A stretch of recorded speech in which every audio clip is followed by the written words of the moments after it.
This video is sponsored by Blinkist. The first 100 people to go to blinkist.com/theplayinbagel will get 1 week for free plus 25% off a full year subscription. As investors, it's obviously difficult to weather market crashes like what we've seen so far in 2020. Watching your portfolio drop 10% or more in a single day is enough to make even experienced investors a little anxious. It's for this reason that it's beneficial for most people to focus their strategy on the long term. With markets being so volatile on a day-to-day basis, it's easiest to pick companies that you're confident will be around and stronger once this all blows over. But how can you tell if a company can indeed weather this? After all, during the tech crash in the 2008 financial crisis, we saw a number of seemingly promising businesses go bankrupt. So while we shouldn't put too much emphasis on short-term headwinds, anything that threatens the very existence of a company should be taken seriously. So let's go over how to gauge the risk of your holdings in this downturn on today's Plain Bagel. I want to preface this video to explain that what I'm going to share isn't some surefire formula for picking stocks. Indeed, positions that meet these criteria may do poorly over the next little while, and companies that violate some of these points may do very well.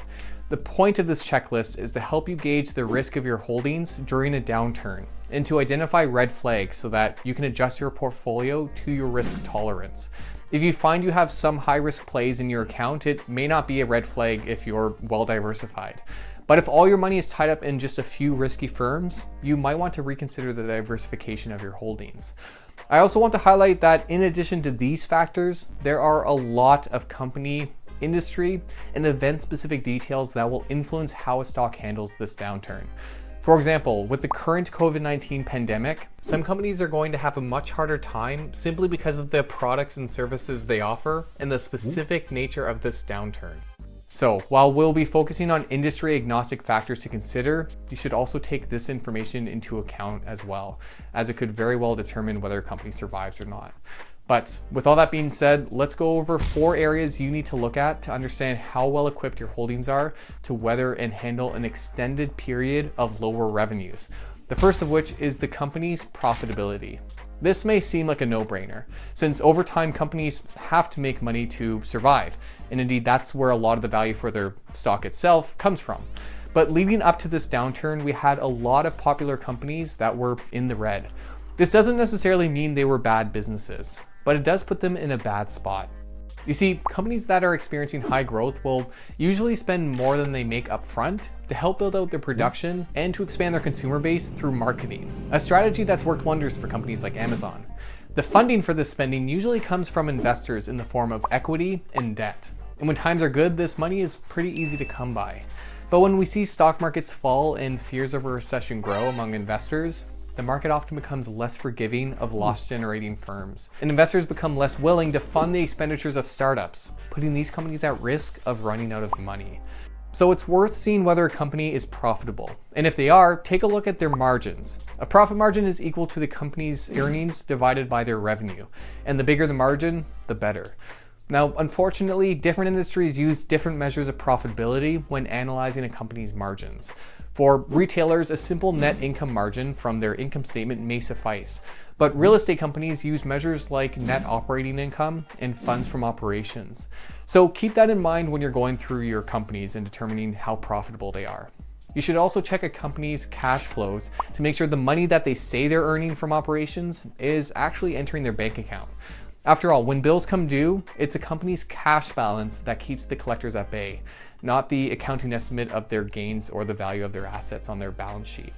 Secondly, a really important factor to consider is the company's war chest, how much money they have put aside and available to help them through a downturn. In more technical terms, this refers to a company's liquidity and access to capital. Liquidity just refers to the amount of money the company can quickly access. You can think of it as the size of the company's rainy day fund. It typically includes cash balances and short-term investments, which you can find in the current assets section of a balance sheet.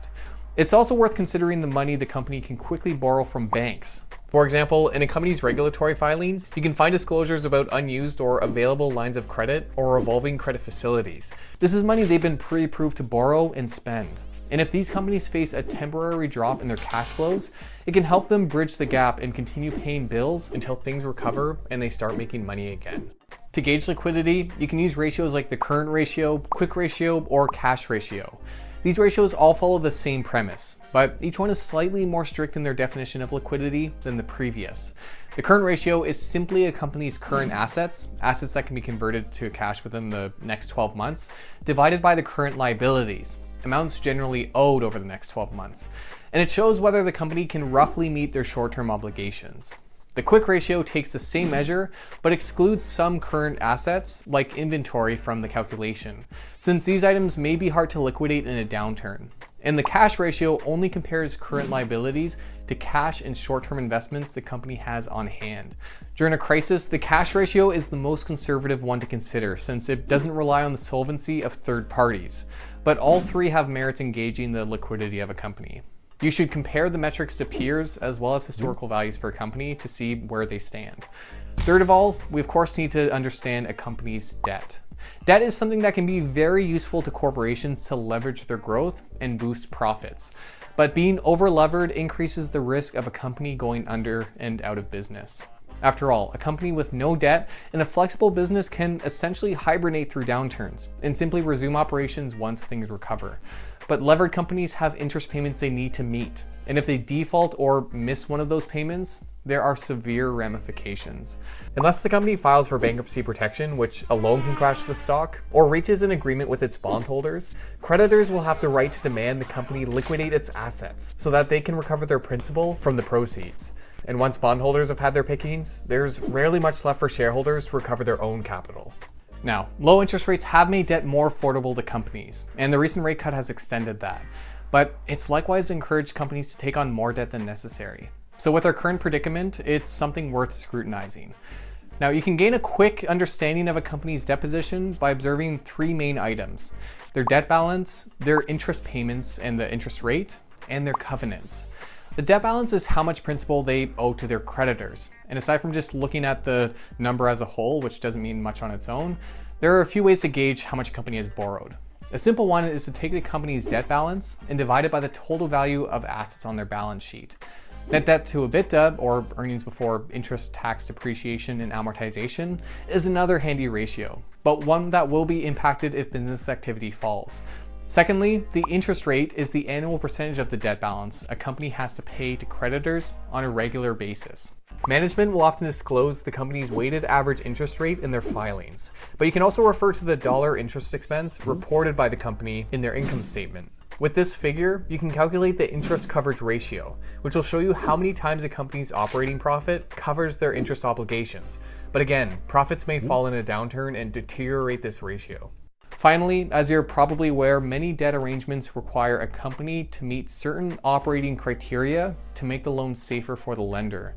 These are known as covenants. A bank, for example, may require that a company keep its net debt to EBITDA ratio below 5 times. If earnings fall, we could see the company's ratio rise above this amount, and this could have a number of consequences. A company may be forced to immediately pay back its debt balance or start paying a higher interest rate.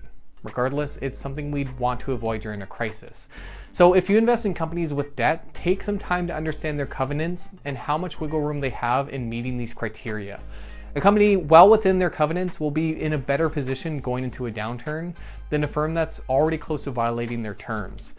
Finally, the fourth factor to consider to gauge a company's tenacity through this downturn and future ones is their fixed costs and commitments.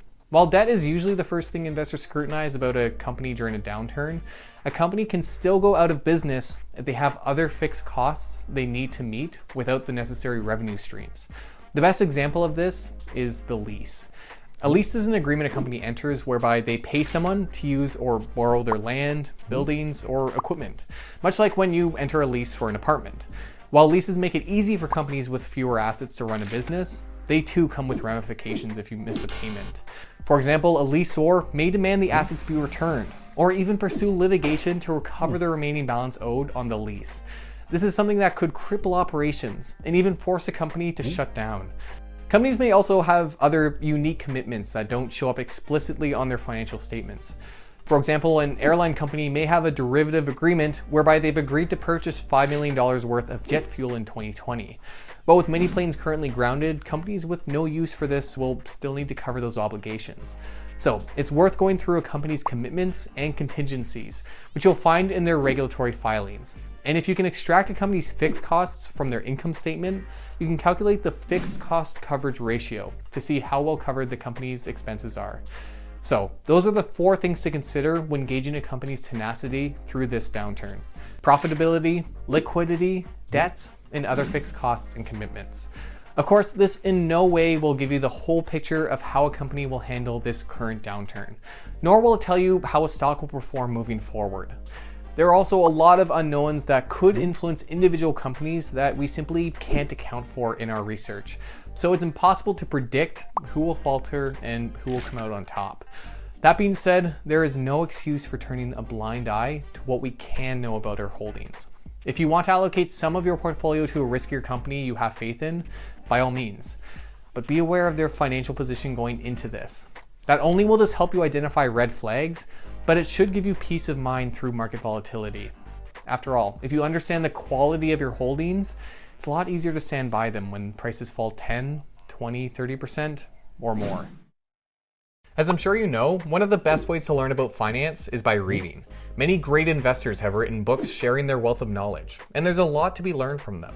I've personally made sure to get through a number of titles, but between studying, making these videos, and working full time, I haven't had much downtime to really explore everything out there, which is why I think today's sponsor offers a really cool service.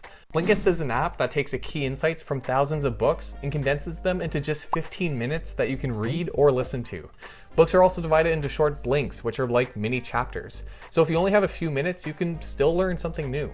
For example, I recently listened to Crashed by Adam Tooze, which talks about how the 2008 financial crisis influenced both the world economically and politically up to present day. They also have The Intelligent Investor on there, which was a nice refresher of the key lessons from the book.